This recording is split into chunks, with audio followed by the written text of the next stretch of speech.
Hello everyone and welcome back into a brand new video. In today's tutorial guys, I will be showing you how to use Deepl desktop app shortcut keys.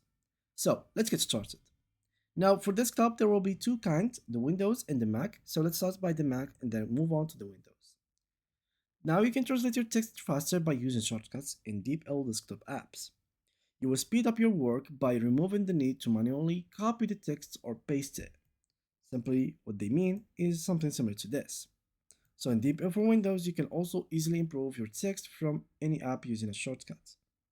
First of all, when you copy text using Ctrl+C or Command+C shortcut, nothing will be sent to Deepl.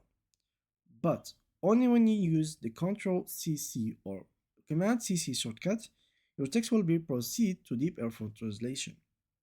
So what you need to do, for example, let me just open this here and check if it's gonna work for me.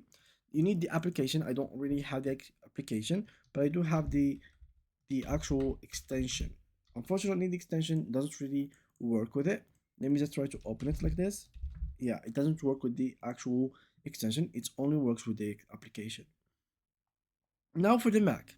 To use shortcut to translate text, simply from any app, select the text you want and hold the command CC.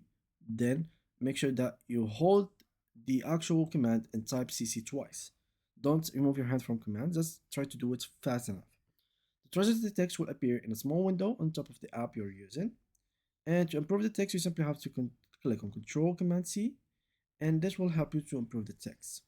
Now for Windows, it's pretty similar. To copy the text and translate it automatically, use Ctrl+C. So hold Control and type C twice. And basically to improve it, make sure to type on Control, then Windows key, and then C. This will help you to improve the text. And yeah, these are all the actual shortcuts that you need to know. Thank you guys for watching. See you guys in the next upcoming video.